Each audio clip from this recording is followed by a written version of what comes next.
On nous vend l'amour parental comme le dernier refuge de l'inconditionnel. Une forteresse, un bunker affectif, le lieu magique où l'on serait aimé avant d'être compris. Et pourtant, dès que l'enfant dit « je suis trans », « je ne me reconnais pas dans le genre qu'on m'a assigné »,« ce que tu crois savoir de moi ne suffit plus », les grandes promesses se fissurent. Surgit alors la phrase la plus polie et la plus dévastatrice de la famille moderne. « Je t'aime, mais… » Et ce « mais » pèse parfois plus lourd qu'une enfance entière. Depuis des siècles, la famille se raconte comme un sanctuaire. En pratique, elle ressemble souvent à une petite institution morale. On y distribue de l'affection, oui, mais sous condition de lisibilité. Être compréhensible, être rassurant, être compatible avec le roman familial. Foucault aurait souri. On appelle souvent amour ce mélange de soins, de surveillance et de normalisation qui tient une famille debout. Alors voici la vraie question. Aimer un enfant, est-ce l'accompagner, même lorsqu'il devient étranger à nos repères ? Ou bien être parent, c'est aussi résister, cadrer, imposer une idée du bien, même au prix de la rupture. Le droit change, les classifications changent, les mots publics bougent, mais dans les cuisines, les couloirs et les chambres d'enfants, l'amour, lui, arrive souvent après la société. Logos vient donc nous expliquer comment l'amour finit toujours par rédiger son propre règlement intérieur. Pathos, garde tes sanglots au chaud, tu vas en avoir besoin. L'amour parental n'est pas inconditionnel. Il est orienté, structuré, téléologique, c'est-à-dire tendu vers une certaine idée de la vie bonne. Aristote ouvrait l'éthique à Nicomaque en rappelant que toute action vise un bien. L'éducation ne fait pas exception. Un enfant n'est pas seulement accueilli, il est orienté. Prétendre qu'aimer, c'est accompagner sans comprendre, c'est romantiser l'abdication. La compréhension n'est pas toujours un préjugé. Elle peut signaler un conflit réel entre le désir immédiat, les pressions du monde, la stabilité d'une existence et la prudence éducative. Un parent n'a pas seulement pour fonction de consoler, il doit aussi juger, hiérarchiser, discerner. Je pose donc une distinction minimale. Accompagner n'est pas approuver, aimer n'est pas valider, protéger n'est pas contrôler. Kant rappelait qu'on doit traiter l'humanité toujours comme une fin, jamais simplement comme un moyen. Beaucoup de parents prétendent guider leur enfant. En réalité, ils lui demandent surtout de justifier leurs rêves inaccomplis. Dire « je t'aime donc je valide » est une paresse morale. Dire « je t'aime donc je cherche le bien, même quand je doute » est plus difficile et plus adulte. Aimer sans discernement, c'est parfois abandonner avec tendresse.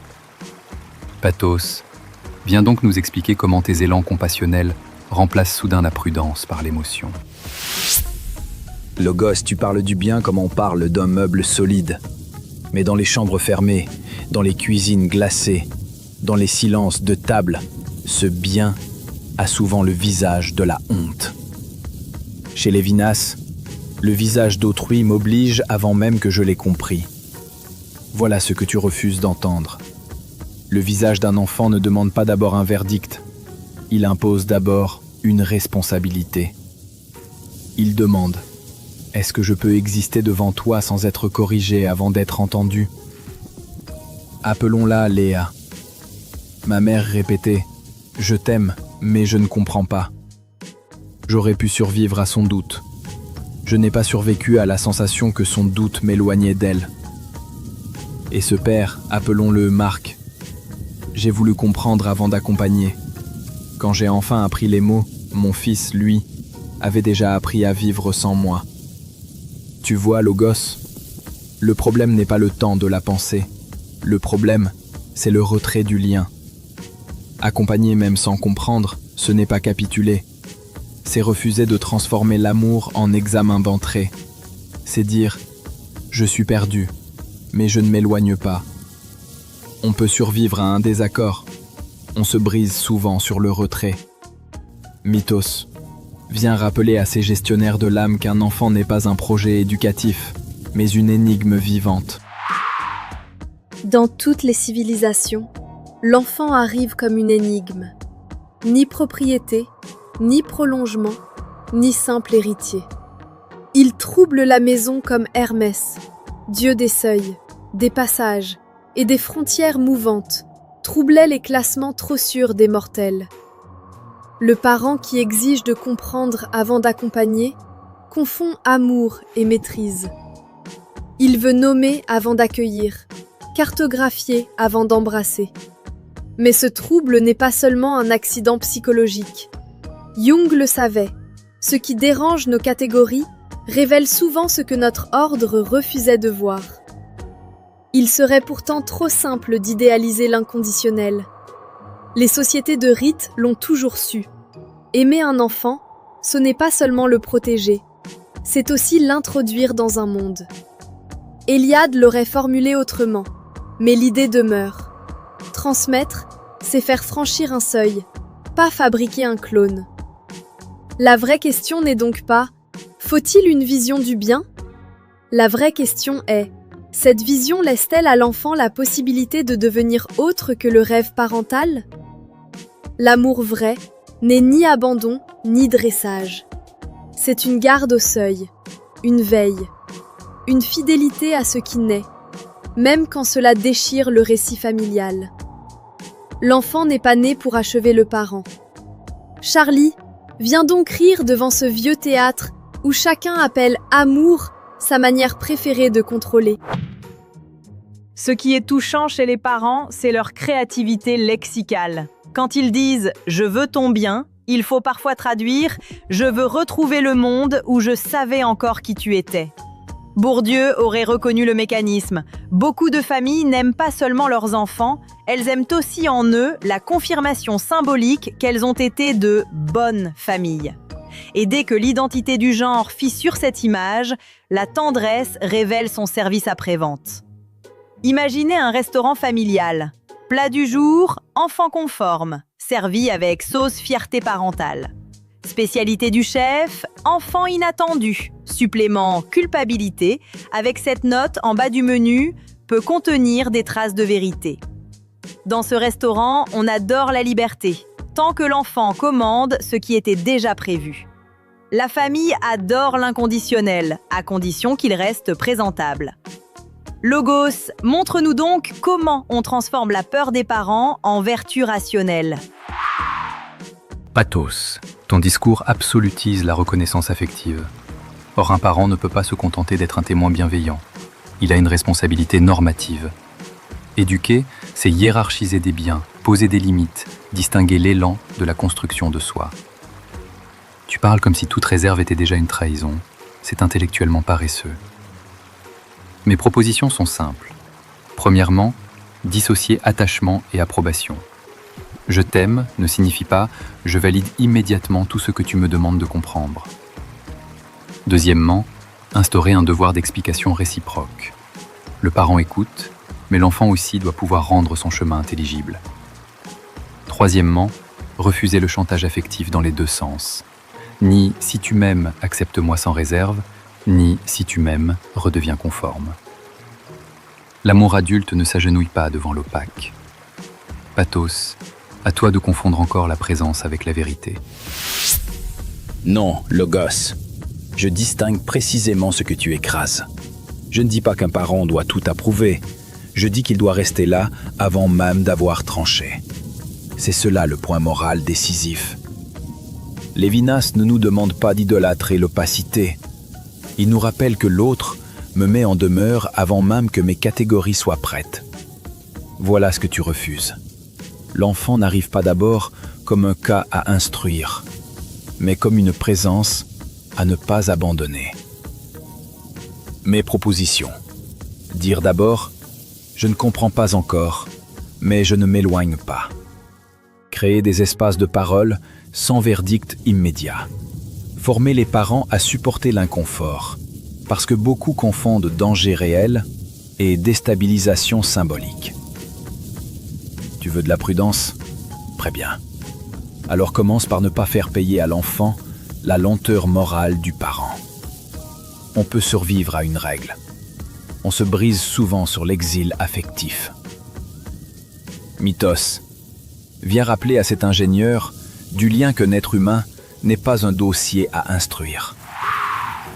Charlie, ton ironie voit juste quand elle démasque la domination, mais elle rate le tragique.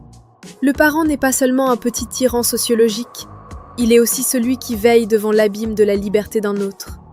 Il tremble, il anticipe la chute, il porte la mémoire des blessures du monde. Son erreur n'est pas de vouloir transmettre un bien, son erreur est de sacraliser son bien, comme s'il était le seul langage du salut. Ma proposition est simple. Les ateliers des noms inconnus. Étape 1. Le parent et l'enfant écrivent chacun une lettre à ce nom nouveau. Identité, genre, vérité, appelons cela comme on veut. Étape 2. Ils la lisent à voix haute, seuls ou devant un cercle choisi, sans interruption, sans débat, sans tribunal. Étape 3. Ils déposent cette lettre dans un lieu commun, un jardin, une boîte, un espace symbolique, pour marquer que l'inconnu a désormais une place dans la maison du monde. Pas pour tout résoudre, pas pour tout comprendre, mais pour empêcher que l'absence de mots devienne une expulsion. Un nom nouveau mérite une cérémonie nouvelle. Charlie, à toi de rire là où les familles appellent encore protection, leur peur de perdre la main. Très belle cérémonie Mythos, très belle lettre, très beau jardin, très belle tentative de faire pousser de la paix dans un terrain saturé de contrôle. Mais dans le monde réel, beaucoup de parents ne tiennent pas la lampe.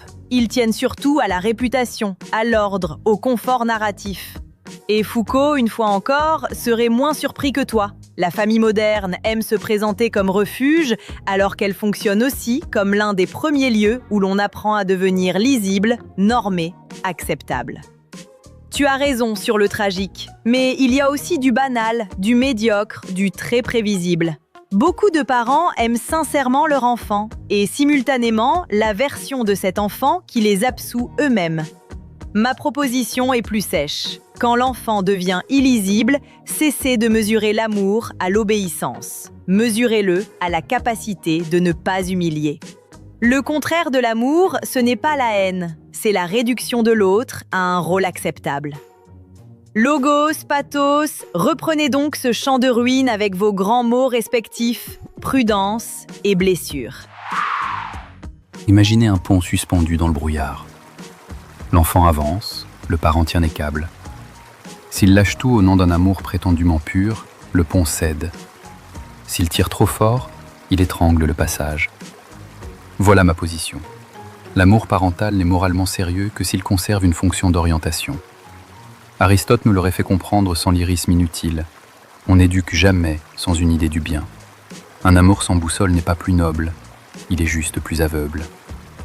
Pathos, viens défendre une dernière fois le droit d'être accueilli avant d'être évalué. Imaginez une porte entr'ouverte, dans une maison en pleine nuit. L'enfant revient, tremblant, peut-être méconnaissable, sûrement vulnérable. La première question n'est pas « As-tu raison ?» La première question est « Puis-je encore entrer sans perdre ton amour ?» Ma position tient là. Chez Lévinas, l'éthique commence avant la maîtrise. L'amour parental devient juste lorsqu'il cesse de conditionner la proximité à la conformité. On peut survivre à un désaccord. On se brise sur l'exil affectif. Mythos donne maintenant à cette blessure un langage plus ancien que nos formulaires. Imaginez un jardin ancien. Le parent y plante, arrose, protège du gel. Mais un jour, une pousse inconnue surgit, d'une forme qu'aucun traité n'avait prévue. Faut-il l'arracher au nom de l'ordre ou apprendre à nommer autrement ce qui pousse? L'amour parental n'est ni fusion ni constitution. C'est une hospitalité exigeante devant l'imprévisible.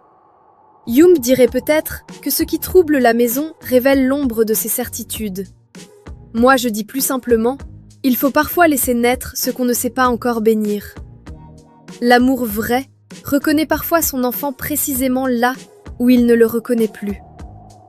Charlie, ferme donc ce tribunal affectif avec ton rire d'archiviste des hypocrisies. Alors, qu'avons-nous appris dans ce charmant procès domestique? Logos nous dit « Aimer suppose encore de juger ». Pathos répond « Peut-être, mais tout jugement devient violence quand il commence par retirer la chaleur du lien. Mythos ajoute, une famille se révèle dans sa manière d'accueillir l'être imprévu qu'elle a pourtant mis au monde. Le fond du problème est assez simple. Beaucoup de parents croient aimer l'enfant. En réalité, ils aiment aussi la version de l'enfant qui confirme qu'ils ont été de bons parents. Bourdieu aurait reconnu là une petite machine de reproduction symbolique, sauf qu'ici la violence ne passe pas d'abord par l'école ou l'État, elle passe par la table du dîner. L'amour parental se dit inconditionnel. La réalité, elle, exige les petites lignes du contrat. À vous maintenant. Logos a-t-il raison de rappeler qu'aimer n'est pas validé ? Ou Pathos touche-t-il juste lorsqu'il dit qu'on ne guide personne après l'avoir laissé dehors ? Un dernier détail avant que chacun retourne jouer aux parents lucides ou à l'enfant illisible. Les institutions modernes ont fini par bouger plus vite que beaucoup de familles. Le droit change, les classifications changent, les catégories médicales changent. Mais le roman familial, lui, adore se faire passer pour l'évidence naturelle. Montaigne se méfiait déjà des certitudes trop droites. Foucault, lui, savait que le pouvoir adore prendre le ton du soin. Entre les deux, vous avez la famille contemporaine, un lieu où l'on protège parfois si fort qu'on étouffe et où l'on aime parfois si mal qu'on appelle cela prudence. Vous vouliez aimer un enfant. Il a fallu apprendre à aimer quelqu'un que vous n'aviez pas prévu. Alors, à vous, un parent aime-t-il vraiment s'il continue d'aimer mais refuse d'accompagner ? Ou bien accompagner sans comprendre est-il la seule preuve sérieuse que l'amour n'était pas qu'un projet déguisé ?